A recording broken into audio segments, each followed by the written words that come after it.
Okay, so the second speaker this morning is Sergei Alexandrov, S-duality in twistor space. Thank you very much, and first of all, let me thank the organizers for inviting me to speak at this conference. And in this talk, I'd like to show you that combining twistors with modularity, which is very natural in the context of string theory, leads to very rich and interesting structure, which already gave rise to some results ranging from string theory, theory of modular and mock modular forms, to explicit evaluation of enumerative invariants. And in this talk, I would like to show you how some of these results arise and also which open problems exist in this story.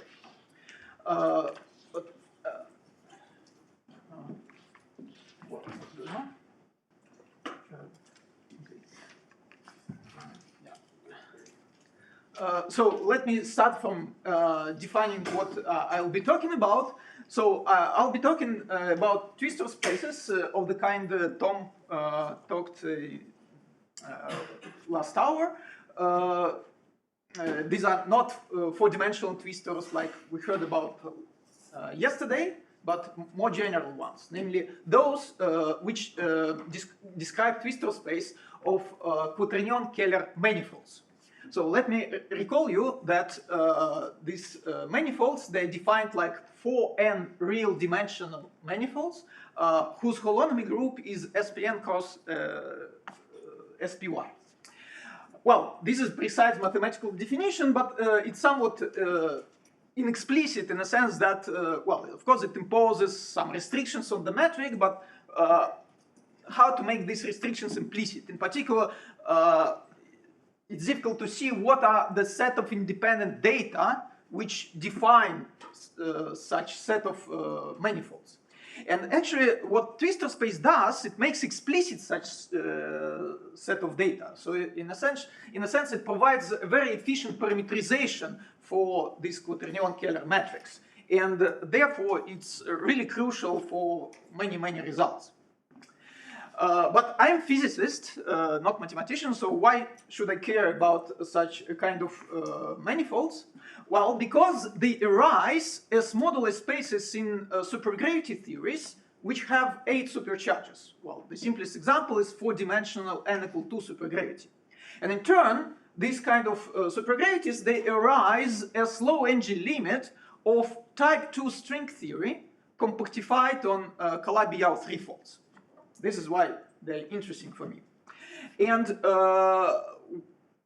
these modular spaces are very important because essentially the metric on these modular spaces determines completely determines the low energy effective action of string theory, which is one of the main objects which we are interested in.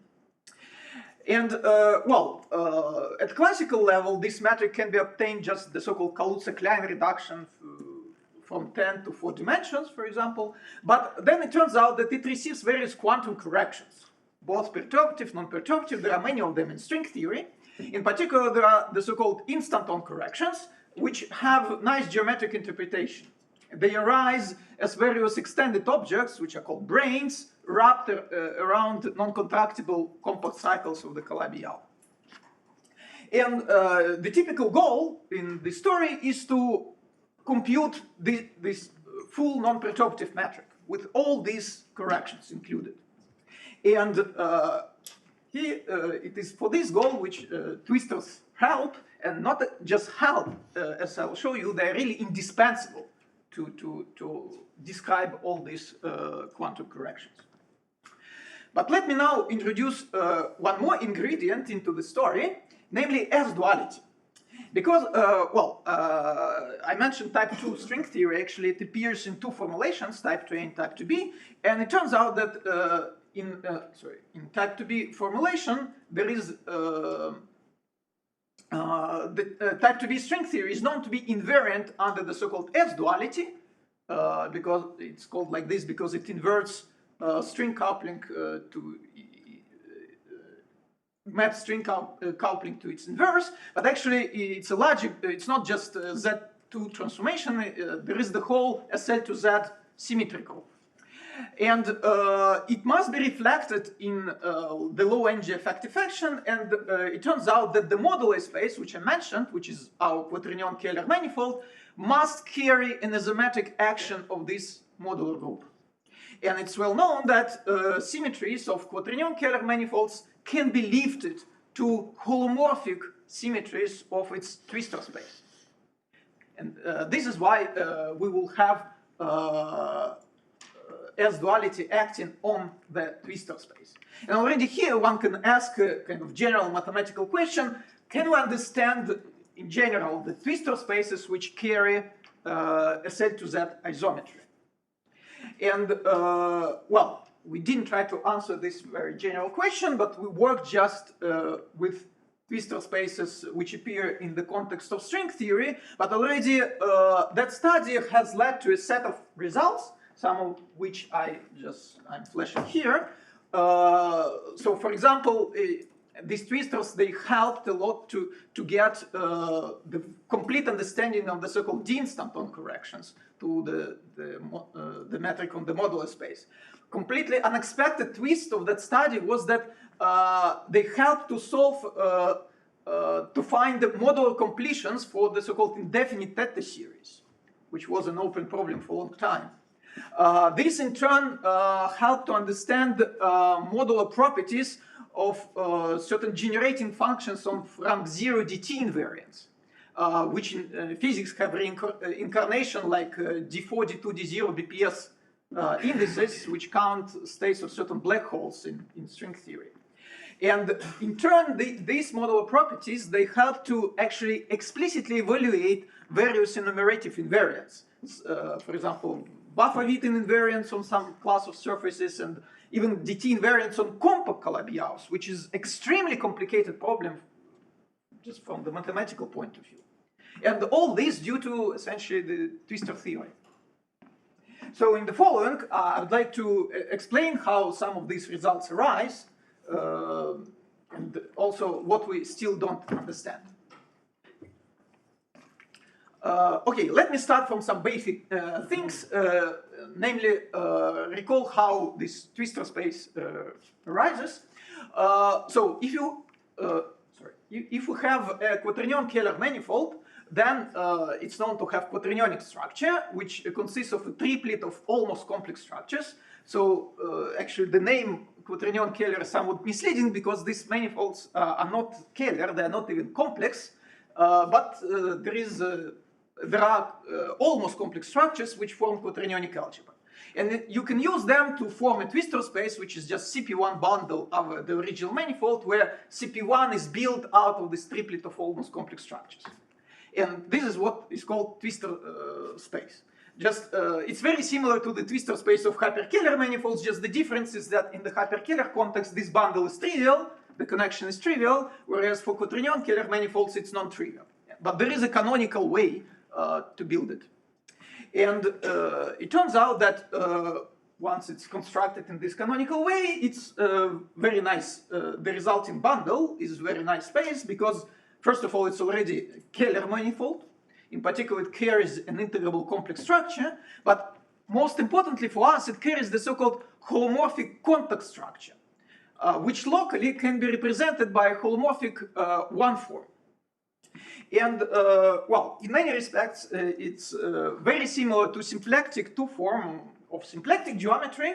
And similarly to symplectic form, it can be all this put in some canonical form, yeah, by choosing Darboux coordinates, at least locally. And similarly here, so we can put this contact one form into some canonical, give it some canonical expression. So, and I will choose this expression like this. So, and alpha, xi lambda, and xi tilde lambda, where index lambda takes n values, where n is the quaternionic dimension of the manifold. So, these are my Darboux coordinates. And kind of the main message of the twistor approach to these geometries is that if you know these Darboux coordinates as functions of coordinates on the original manifold and the coordinate on the fiber, which I call T. So if you know these functions, then there is a procedure to derive the metric on the original manifold. So these are essentially what I think in twistor community is called parameterizing twistor lines. So this is equivalent to finding these Darboux coordinates explicitly. But the problem is that these Darboux coordinates, they can be defined only locally.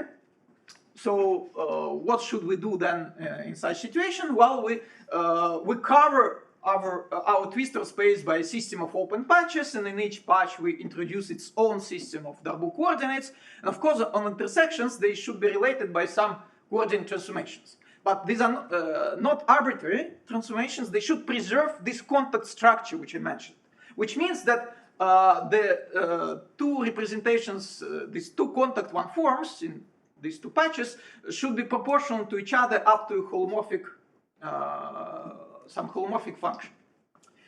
And it turns out that all such contact transformations, they can be generated by holomorphic functions. It's like symplectic transformations can be generated by some Hamiltonians, yeah? So here it's very similar. I call these functions which generate these contact transformations as contact Hamiltonians, and the way they generate these transformations is also very similar to symplectic ones. Like, you know, the symplectic or canonical transformations can be generated by exponentiating the action of the Poisson bracket. So here there is also the notion of the so-called contact bracket, which is very similar. You see, actually, if you drop the coordinate alpha, so you drop this term, you drop the last line, it reduces to the usual Poisson bracket for coordinate psi tilde. But otherwise, it's a bit more general, and the claim is that if you exponentiate the action of this bracket, taken with one of these contact Hamiltonians, you can generate generic contact transformation. And now the claim is that once you provide the covering of the twistor space and the associated system of these contact Hamiltonians, then these data define uniquely the Darboux coordinates and hence the metric on the original manifold. And in a sense, this is kind of more fundamental way of defining the twistor space. And it's really very useful because sometimes you can provide this system of contact Hamiltonians, so you can define the twistor space, but then to find explicitly Darboux coordinates becomes, well, technically just impossible.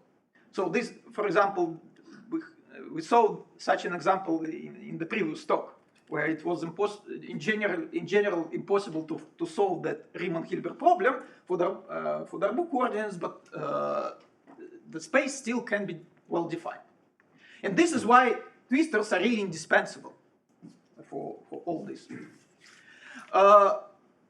Now let me give you one of the simplest examples which arises in the context of string theory. How this strategy is realized. So this example is the so-called C-map.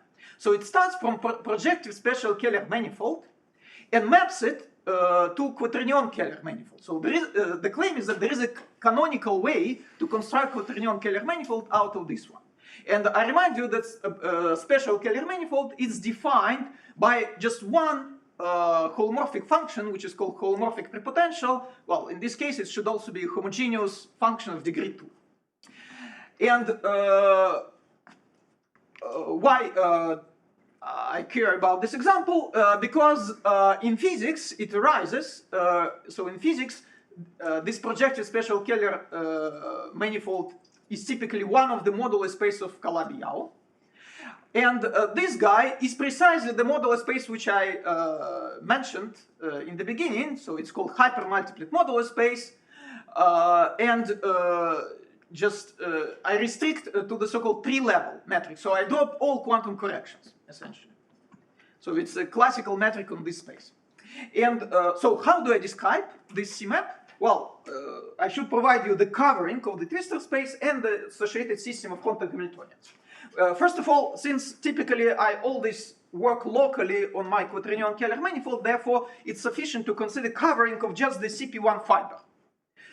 So in this case, I take the following covering. I just introduce 3 patches, one around the north pole of CP1, another one around the south pole, and there will be 3rd patch around the equator. Well, of course, in principle, I could work with 2 patches, but it turns out it's more convenient to introduce also the 3rd one around the equator. And then clearly there are just 2 transition functions, these contour Hamiltonians, and you see they're both given in terms of this prepotential evaluated on the Darboux coordinates psi lambda. This is one of the Darboux coordinates which appeared in the expression for the contact 1,4. And the claim is that if you start from these expressions, you can find the following expressions for the Darboux coordinates. You see they're very simple. They're just linear functions in t in 1 over t. And from these expressions, you can derive the known hypermultiplet metric. So it's straightforward procedure. And this will be my kind of starting point from, and the rest will be kind of refining this description. And already at this point, let's consider a particular example of that prepotential, which appeared on the previous slide, this function f. And let me take it to be the classical part of the holomorphic prepotential, which describes the Keller modular space of some Calabi-Yau threefold. In particular, this kappa ABC will be the intersection numbers of my Calabi-Yau. And then one can check explicitly that the resultant metric, which I didn't show you explicitly the expression, but you can believe me, that one can check that it carries an asymetric action of a continuous SL2R symmetry group. And as I mentioned before, all isometries of QK manifolds can be lifted to holomorphic isometries on the twistor space, which are realized as contact transformations, namely those which preserve the contact structure. So how it is realized in this case? So to specify this, first of all, I should specify for you how the coordinate t, the coordinate on the CP1 fiber, transforms under this SL2R symmetry group. And there is an easy way to determine it. So this is the result of some study. So let me pick up one of these Darboux coordinates, which I call psi 0. So what I will do, I will split my index lambda into 0 and index A, which runs from 1 to B2, where B2 is the second Betti number of the Calabi-Yau. You see, this is the same index as appears here. And so there is this one distinguished Darboux coordinate. It's parameterized by just 2 coordinates, which I call tau 1 and tau 2 on my base manifold. And of course, I will use them to form some modular parameter tau. And then the claim is that the lift of SL2R to the twistor space is provided by this simple fraction linear transformation of the coordinate t. Well, the coefficients here are a bit messy, but actually there is a nice way to describe them. Let's introduce 2 roots of this quadratic equation 6i0 plus d. So this is a quadratic equation on t, as you can see easily. So it has 2 roots, which I call t plus and minus cd. And then you see that transformation is nicely written in terms of these 2 roots. So it's actually very simple. There is actually another way even simpler way to write this transformation. So if we change the coordinate t to z, and then z even transforms, you see, homogeneously. So it's even simpler. So in some calculations, it's good to do this change of coordinates. Well, but now once we know how t transforms, we can also compute how Darboux coordinates transform, and you see that they transform indeed holomorphically. So this is the first requirement. This should be a holomorphic transformation. And actually some of the transformations are really nice. You see, for example, this psi 0, it transforms exactly as the modular parameter tau, usually. And psi a is like elliptic variable. Also, if you ignore some nonlinear terms, this is like invariant, this is like a doublet, so all transformations are very nice.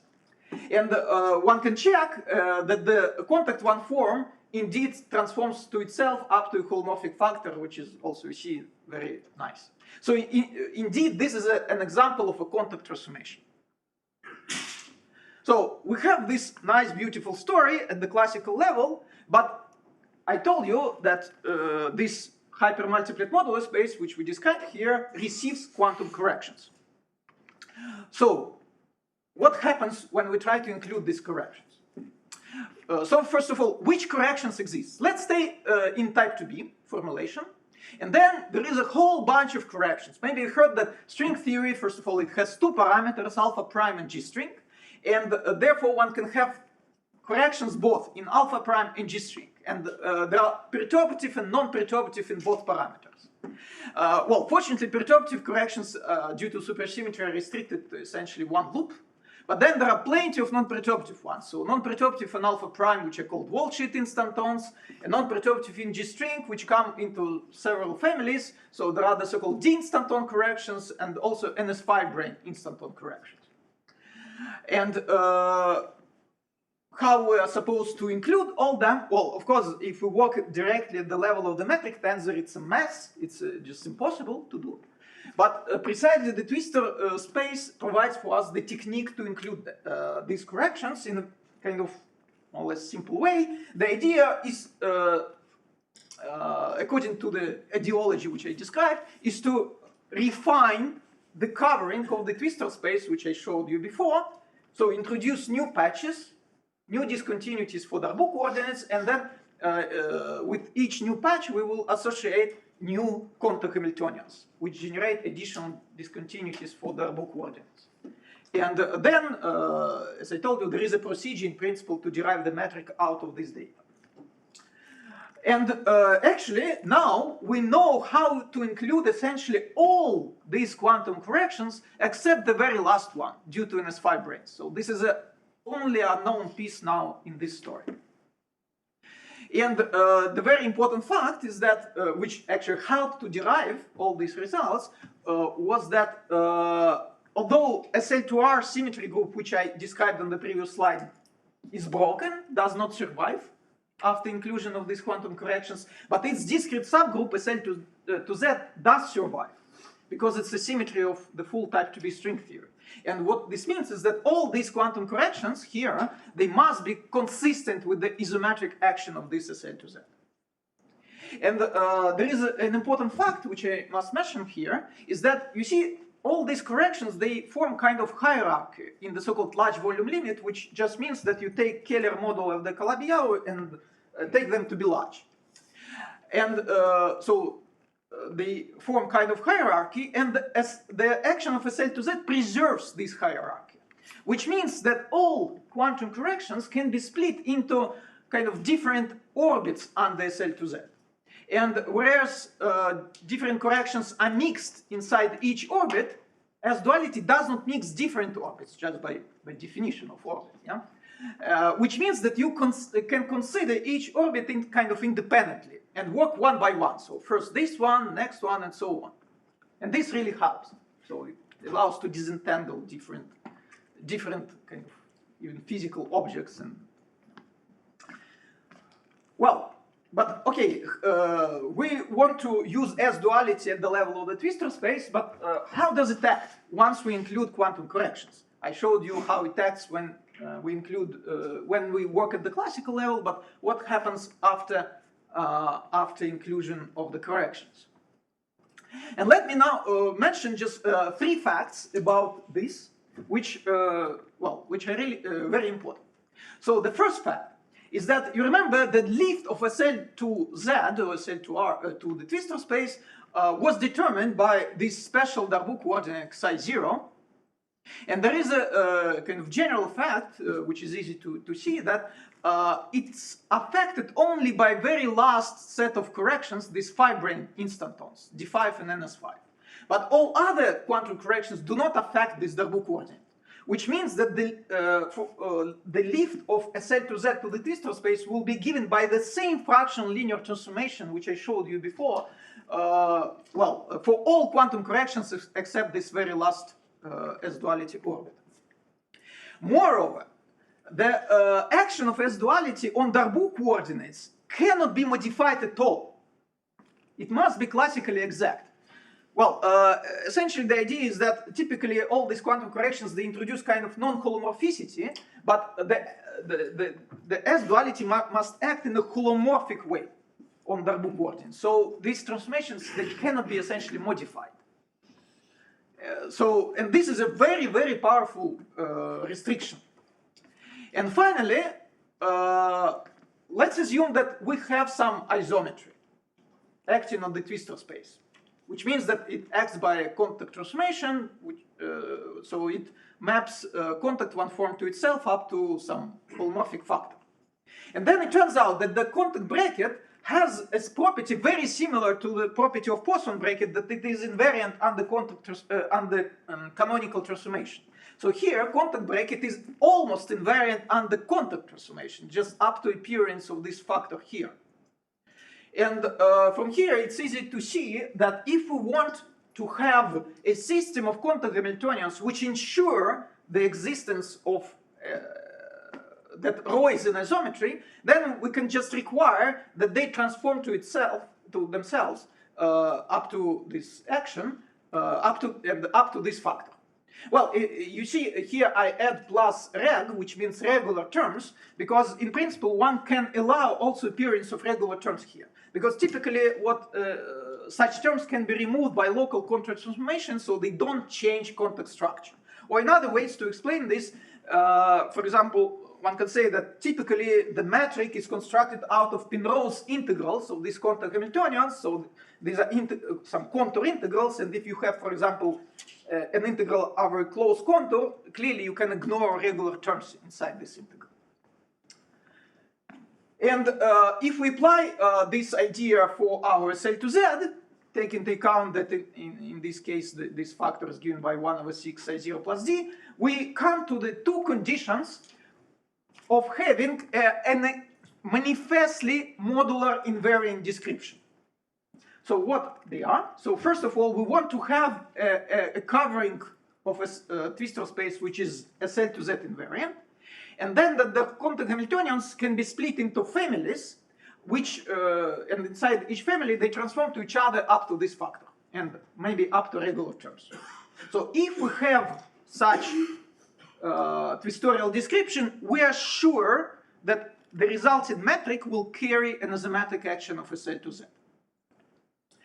And at this point, you can ask, does the twistorial description, which we already know for quantum corrections, I mentioned that we know all these quantum corrections except NS5 branes, does it satisfy this condition?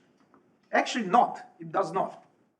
And the reason is that, as I mentioned before, that string theory exists in two formulations, type 2A and type 2B. Well, actually, these two formulations are related by mirror symmetry. So if you compactify type 2A in one calabial and compactify type 2B on its mirror, the two string theories must be the same. For us, in particular, this means that the two moduli spaces which arise in these two compactifications, they are exactly the same. So they describe the same manifold.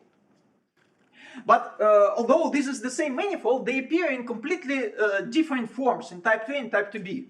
So in particular here, the metric will be respect symplectic invariance, which comes from the possibility to rotate the basis of 3 cycles on the calabial. Whereas here, it will be manifestly SL to Z invariant. And the reason for this is just because we describe the same metric in two different sets of coordinates. So one set corresponds to type 2A physical fields, here type 2B physical fields. Of course, these are just two different coordinate descriptions, so there should exist some coordinate transformation between them. It's known as a mirror map, and at classical level it's well known. But the problem is that this mirror map also gets quantum corrections. So if, for example, you know quantum corrections to the metric on one side, so for example type 2A, it doesn't mean that you know automatically them on the other side. Because to transform them to the other side, you need to apply mirror map, but it also gets quantum corrections, which needs to be found, and this is non-trivial. And this is the reason, this is the origin of the problems in our case, because we know how to describe quantum corrections on the type 2A side. But type 2A side is symplectically invariant and knows nothing about SL to Z invariance of type 2B. In particular, we know how to introduce all d instantons. So actually, the description of d instantons is almost exactly the same what Tom described in the previous talk, how to define I mean, when he has a BPS structure, because here we also have actually the same BPS structure. So the idea is very simple. So you take, so suppose we want to incorporate quantum corrections due to some d instanton. So d instantons are labeled by charges, which have electric and magnetic components. So then, given a charge, what you do, you should first of all refine the covering. Yeah. So then you introduce this BPS ray, which whose position is determined by the phase of the central charge. So exactly the same what appeared in Tom's talk. And then you introduce a discontinuity in Darboux coordinates generated by this quantum Hamiltonian, which is the logarithm of some, you see, exponential of symplectic invariant combinations of Darboux coordinate psi and psi tilde and the charges. And what is important also is that this dilogarithm is weighted by the generalized Donaldson-Thomas invariant, so some enumerative invariant. And then the claim is that out of this data you can derive an equation for these Darboux coordinates, which looks like this. So it's some complicated integral equation. And actually, this is exactly the same equation which appears in the work of Gayota-Murnalsky on gauge theories. Or if you take conformal limit of this equation, you reproduce what the Riemann-Hilbert problem which Tom described. Okay, so we have this description of d instantons, but you see it knows nothing about SL to Z. But somehow secretly it must be SL to Z invariant. And so this is the question: can we reformulate this twistorial description in a manifestly S-duality invariant way? And the current status of this problem is the following: that we know how to do it for two orbits which describe d-1 and d1 instantons, but both of them, they correspond to the so-called uncoupled case, or mutually local case, where this equation becomes actually not an equation, but an expression. So you can just compute it explicitly. There is nothing to solve. And unfortunately, we don't know how to do this for d3 and d5 brains. So let me explain how this works. So let's start from the first from these two simple orbits, which describe d-1, d1 instantons. So in the first orbit, d1 instantons are mixed with perturbative corrections. In the second, d1 instantons are mixed with world-ship instantons. So how do we proceed? We just take these Darboux coordinates, which we can just compute because this is an uncoupled case. So there are no equations to solve. We just take them and do some Poisson summation. Then we apply some local contact transformation, and we end up with a picture which is completely different from what you saw on the previous slide. So my claim that this is the covering which you finally end up with. So you see, you have just a bunch of points which are precisely the two roots of this quadratic equation 6i0 plus d, which I had before. So these are here they denote the t plus mn. And you just introduce disks around each such point. Well, in fact, all these points, they kind of dance on the real line, so you can worry about mathematical consistency of this description. But actually, there is no worry, because if, in principle, one can just introduce one patch around, let's say, positive real axis, one patch around negative real axis, so they kind of can be combined. But to describe the action of SL to Z, it's useful to split them into these separate disks. And with each disk, you introduce quantum Hamiltonian, and then the claim is that all disks under SL to Z are mapped to each other, and all quantum Hamiltonians are also mapped to each other up to some regular terms. So this is an example of manifestly S-duality invariant twistorial description. But what happens with the next orbit? The next orbit actually is one of the most interesting ones. This is the orbit which describes D3 brains. Why it's interesting? Because it turns out that here, SL to Z invariance imposes certain restrictions on DT invariance, on this BPS synthesis omega of gamma.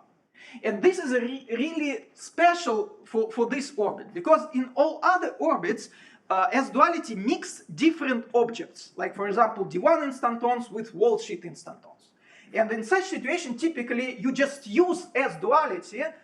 So if you know how to introduce one type of corrections, you just use S-duality to induce the other one. But in this orbit, there is just a single object which must stay invariant under S-duality.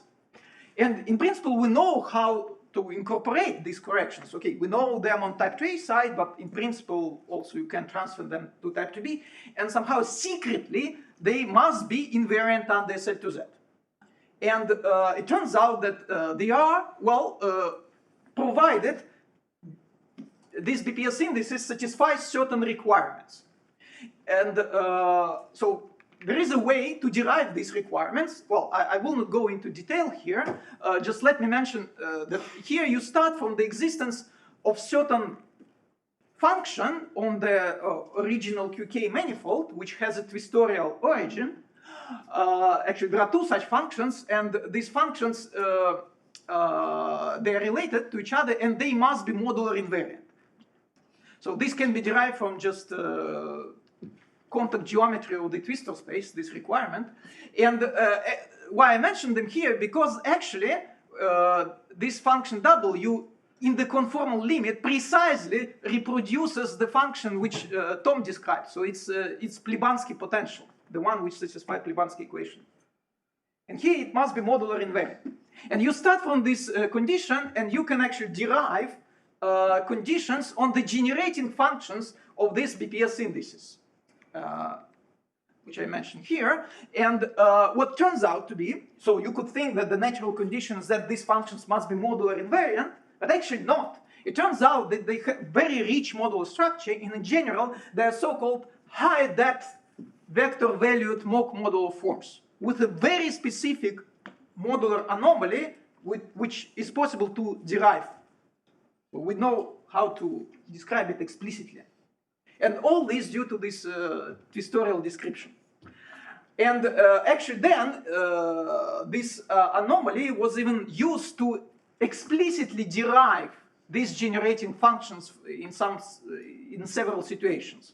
For example, one can obtain Vafa-Witten invariants, which are related to the story, because for non-compact Calabi-Yaus, these DT invariants essentially reduced to these Vafa-Witten invariants. Or actually, we were able also to find them for a few examples where the Calabi-Yau is compact, which is very, very non-trivial. So you see, and there are really very interesting results coming out just from the twistorial description of these D3 instantons. But these conditions on the generating functions, they're just kind of necessary condition for the metric to carry SL2Z isometry. In principle, they are not yet sufficient, but in some work a few years ago, we actually showed, well, in the two instanton approximation, unfortunately, that if we take Darboux coordinates with these D3 instanton corrections, they do transform correctly under S-duality. Well, after a certain local contract transformation. So it means that at least at the two instanton approximation, the SL2Z is really the full, those conditions on generating functions are also sufficient condition for SL2Z to be an isometry. Well, and we strongly believe, of course, that this result should hold to all orders. Yeah, also why I mentioned this here, because this study had completely unexpected twist, and it helped to solve a very long-standing problem in the theory of mock modular forms, namely how to construct modular completions of indefinite Tether series if the signature of the quadratic form has at least two or more negative directions. The problem was, it's kind of clear why the problem was complicated, because the completion is given by some very complicated special functions, some iterated integrals, and it was difficult to guess the completion. But otherwise, how do we find it? And the point is that here we didn't have to guess anything. Twistor space provided for us the result. We just, because we knew that the twistor space respects SL2Z, well, it must, by physical arguments, and we just computed things. And we knew that in the result we should get some set of modular forms. And when we computed, indeed we found this completions of indefinite test series, we just had to check that they indeed modular invariant. So you see that twistorial techniques are really, really powerful, even for this kind of problems in the theory of mock modular forms. But, well, still, if we, even if we check that Darboux coordinates transform correctly, it doesn't mean that we have manifestly invariant twistorial construction, because we still worked with the same BPS rays, which know nothing about Z to Z. So can we rewrite this construction in some different way? Well, one can try to do kind of formal Poisson resummation at the level of quantum Hamiltonians. This leads to some new functions, these functions here, but it leads to a picture, to the covering of the twistor space, which is completely meaningless. Because instead of the usual BPS rays, now we will have rays going from these points t plus mn to t minus mn.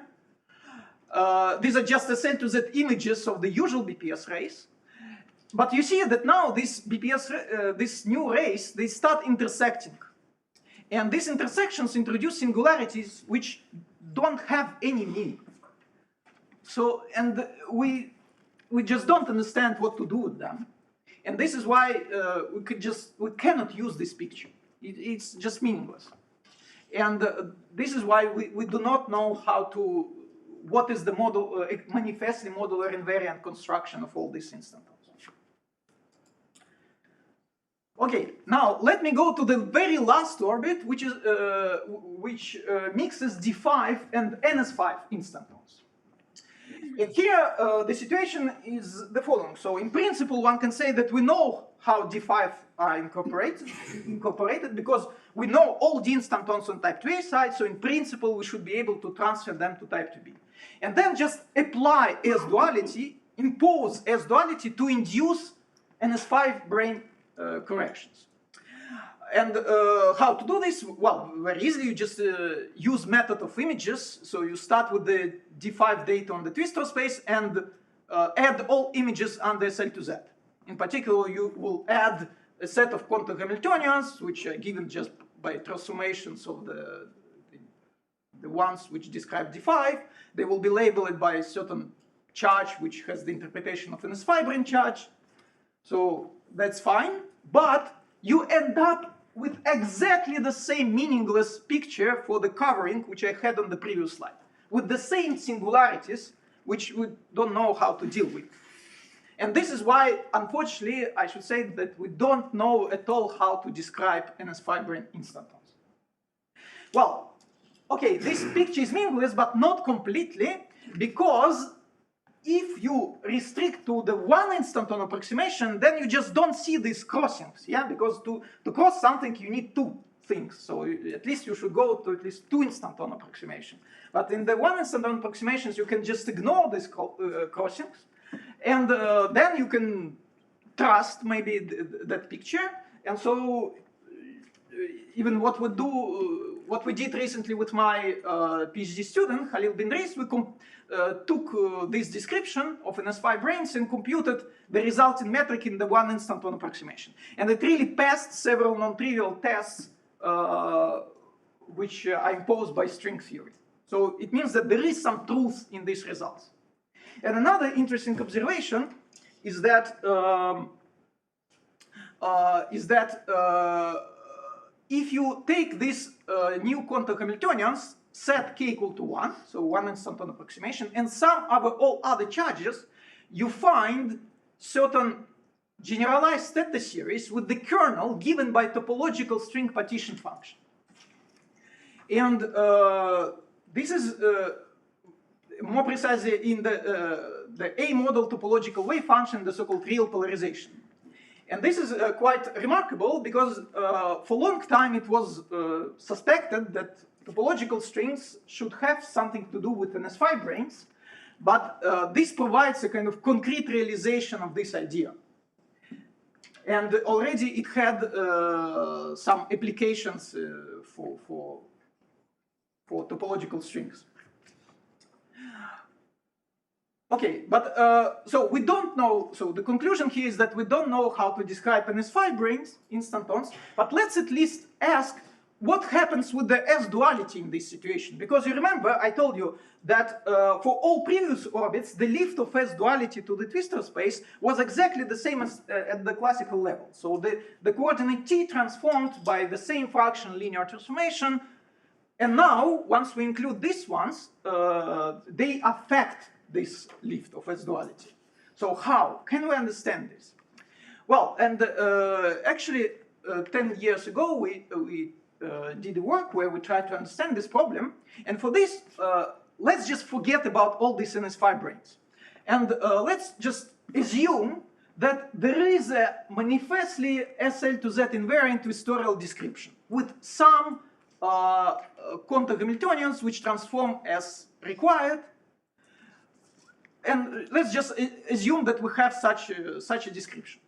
And one additional mild assumption is that you remember that the lift was determined by the equation 6I0 plus D. So it had two roots, and which determined the lift.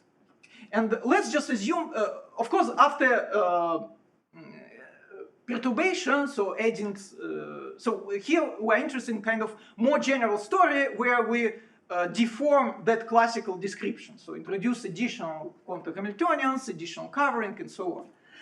And in this situation, of course, Xi0 will get some corrections, so this equation becomes extremely complicated. But let's still assume that those two roots which we had at the classical level, they still exist.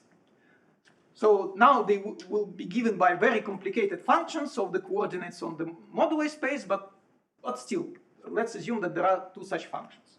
And then it turns out to be possible to show that just from the requirement that the Kähler potential in the twistor space is invariant up to Kähler transformations, one can derive the lift of SL to Z to the twistor space. And it turns out to be given essentially by the same fractional linear transformation, written in terms of the same roots of this quadratic equation, well, which is not quadratic anymore. Just the overall coefficient changes a bit. And actually in the same work, we also obtained a few other results, which, let me mention them here. So let's introduce the so-called critical points. Namely, let's assume that there is a patch in the covering which is invariant under SL to Z. I'll call it, I'll denote it by index 0. And let's evaluate this coordinate Xi0 in this particular patch, and let's consider the equation that the derivative with respect to t of this Darboux coordinates is equal to 0. At classical level, it's also a quadratic equation which has very simple two solutions, plus and minus I. So imaginary unit, so just constant.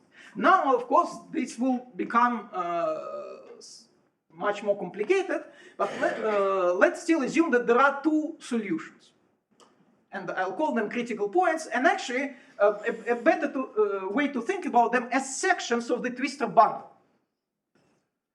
Because then it's easy to check that they have a meaning of invariant sections which are invariant under the action of S-duality.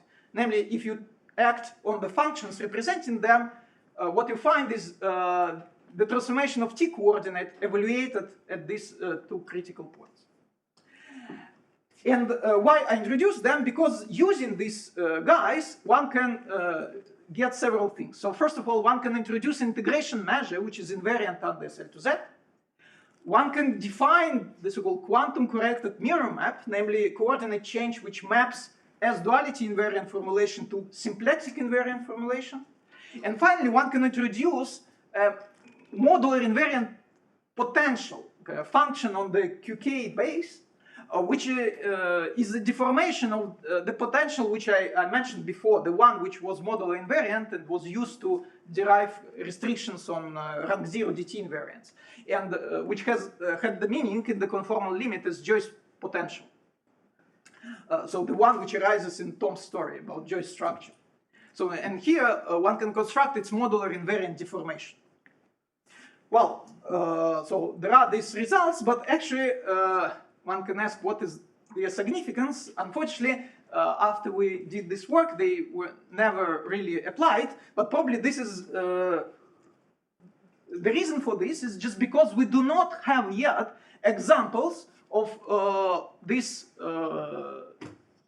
well, QK manifolds, which or twistorial descriptions, where we have manifestly S-duality invariant picture on one hand, and on the other hand, all Darboux coordinates are deformed, so we consider generic deformation which breaks all continuous isometries. We just don't have examples of such manifolds yet.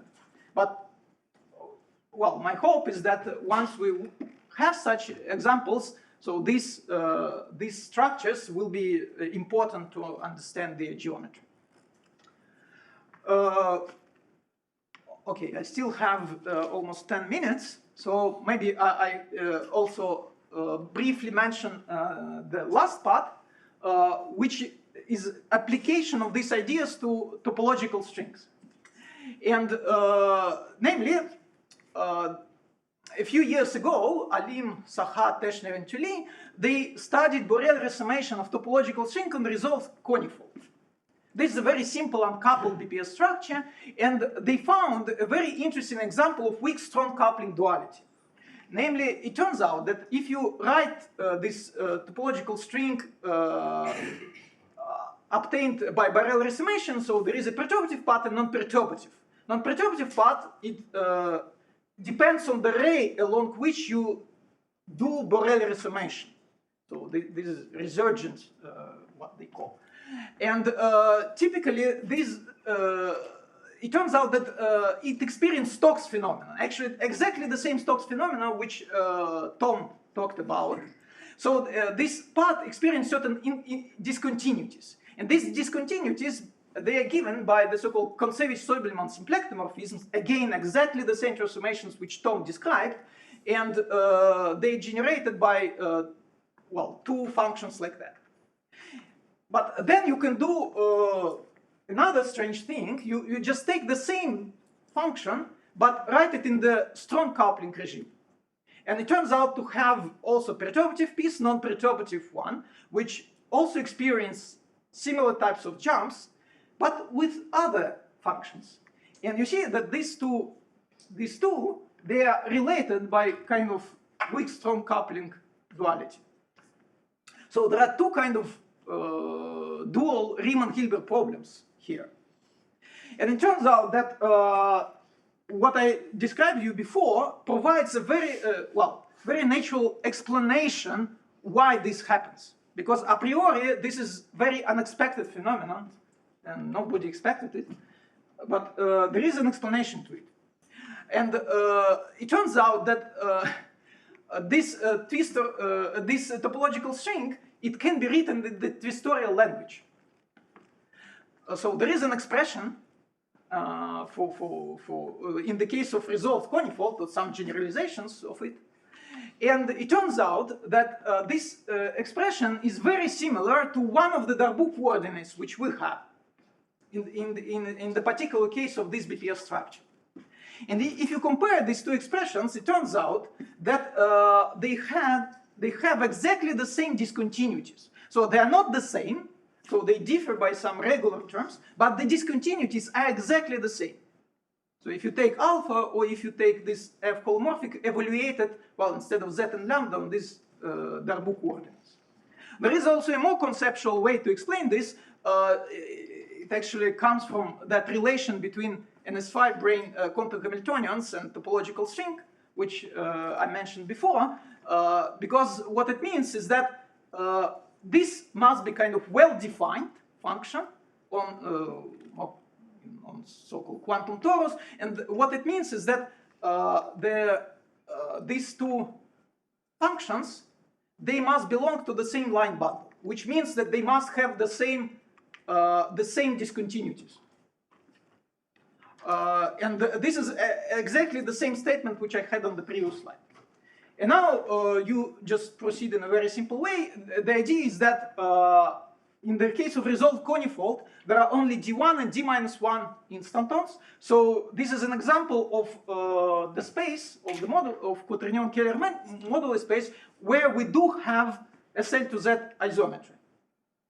And what we do, we just apply S-duality transformation to all the coordinates, in particular coordinate alpha transformed to the coordinate xi tilde 0. And what this means is that we had this relation, and after application of S-duality, we will have that relation.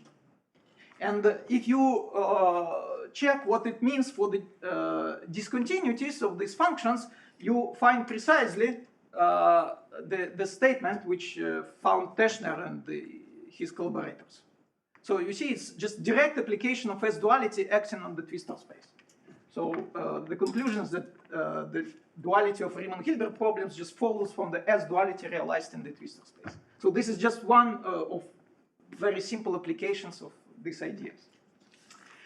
Okay, I have like 4 minutes, so let me just pass to the conclusion. So the main message which I try to tell you is that twistorial techniques, they are indispensable for description of modular spaces in superstring complexifications, and when they are combined with S-duality, they allow to solve various problems both in physics and math.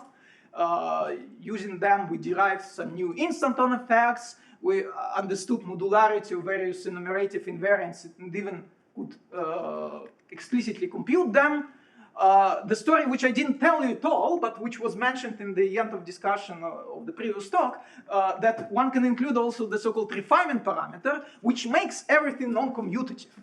In particular, instead of usual product of functions, you will have Moyle product of functions and so on. But what is nice is that all structures pass through. So in particular, they also respect S-duality, and so it's really beautiful. But it's much largely unexplored area. So it's very interesting would be to understand it more. And in the end, I also mentioned that there are relations and applications for non-perturbative topological strings. And of course, there are plenty of open problems. So some of them are mentioned, like we don't understand modular invariant descriptions of some of the instanton corrections. Somewhat related to that, maybe, well, as far as I know, we don't know yet examples of QK manifolds where all continuous isometries are broken, and this is somewhat related to the absence of QK-HK correspondence in this case, because it turns out if there is at least one continuous isometry, a QK manifold can be mapped in a canonical way to hyperkähler manifold, which are much easier. Yeah? But once you break all continuous isometries, this doesn't work anymore, and everything becomes much more complicated. Essentially, this is the difference between string theory and gauge theory. Because hyperkähler spaces typically appear in gauge theories, and quaternion-Kähler manifolds appear in string theory. Another interesting problem is whether S-duality can be realized in the 4 real dimensional case. Because in this case, it's known that the metric can be described as solution of some non-linear differential equation, which is called Przezinowski equation. So it would be nice to, so sometimes it helps. But the problem here is that we can get 4-dimensional real case if we start from type 2A and a rigid Calabi-Yau. But rigid Calabi-Yaus do not have mirror duals. So it means that there is no the corresponding mirror type 2B formulation. And it is in type 2B where we have S-duality. So this is also open problem. It would be nice to understand, like, can one generalize the S-duality of topological string, which I mentioned, to the case of Calabi-Yaus with compact divisors, because resolved conifold is kind of almost trivial case. But this would introduce many, many more complications. And finally, well, general question to mathematicians: can one develop the kind of general theory of twistor spaces carrying SL to Z isometry? What I tried to argue is that this would lead to very interesting and rich structures. Some of the examples of such structures we already see probably. So let me stop here, and thank you very much for your attention.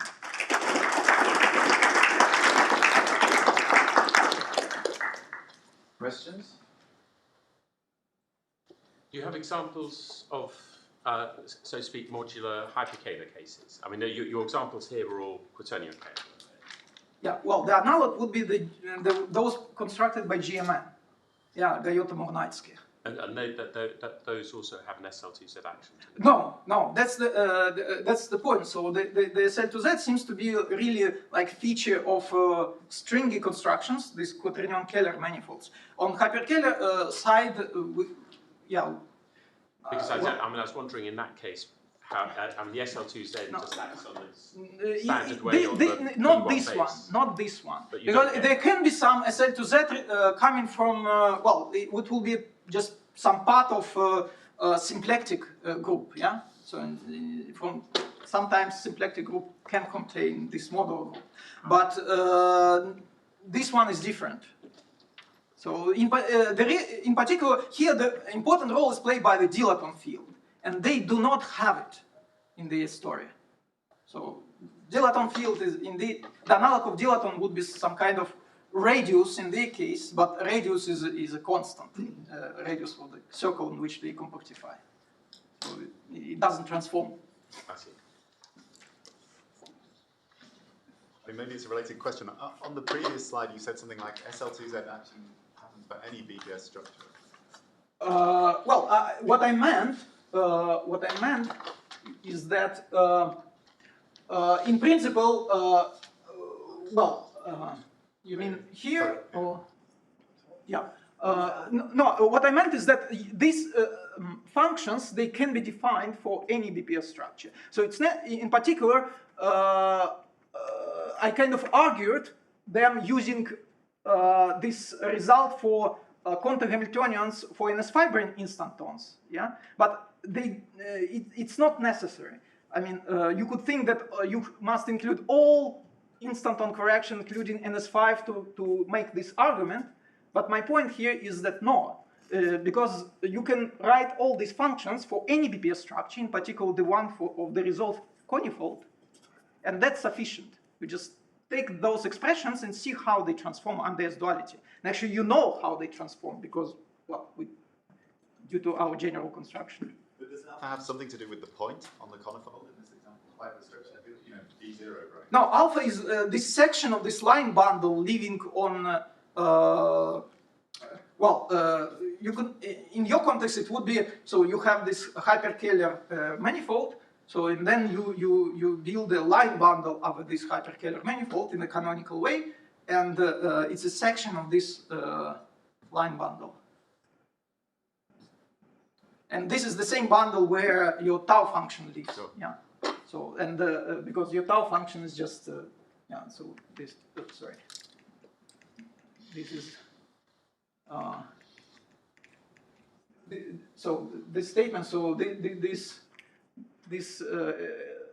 F holomorphic is your tau function. Yeah.